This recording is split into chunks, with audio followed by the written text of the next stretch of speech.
So, why does Trump hate Canada so much? Why is Trump raining his artillery against Canada? And that almost might be a literal thing in future.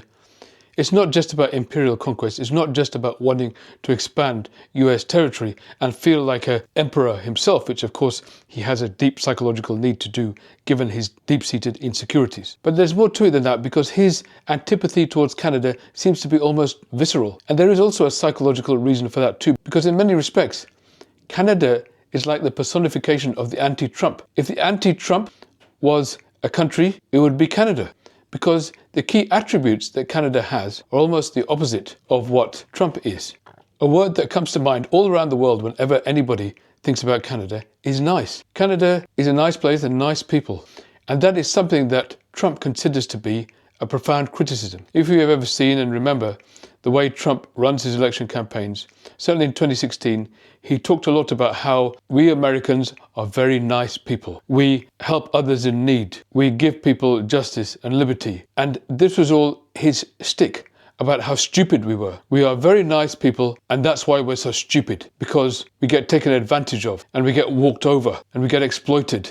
So for him, niceness equates with dumbness. And that's exactly how he was brought up, because his father taught him that there are two kinds of people in the world: killers and losers. You're either a killer or you're a loser. So if you're nice, you're in the loser category. So to him, being nice is an insult. And Canada is seen as a nice country of nice people. So for him, that is the anti-Trump in many respects. Now, I asked ChatGPT to tell us what the world thinks of Canada. What are the key characteristics that people think of when they think about Canada? And this is what it said. Number 1, peaceful and friendly. Well, of course, in 2024, an Ipsos survey found that an average of 79% of respondents believed that Canada was a good country that had an overall positive influence on the world. So they're seen as peaceful and friendly. Again, nothing that Trump ever wants to be associated with. They're seen as progressive and inclusive.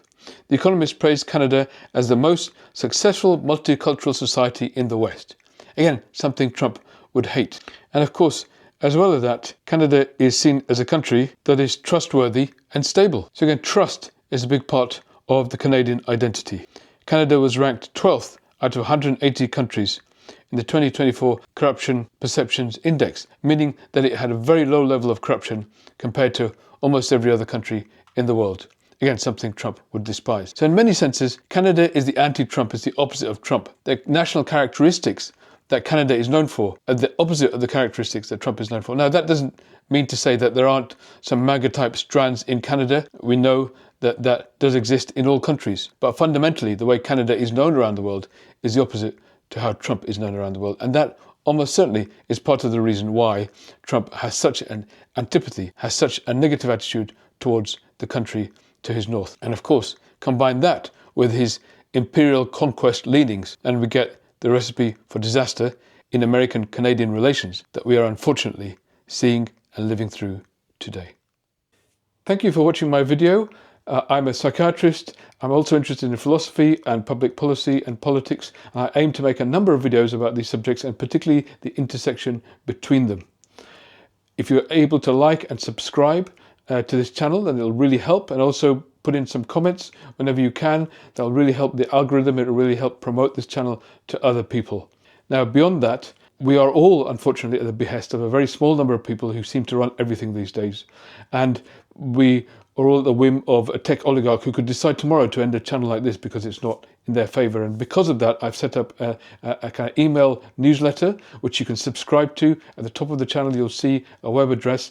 Please go there and subscribe to my newsletter. That way you can stay in touch with the videos I'm making. At least we can keep the content flowing. So I hope you can do that.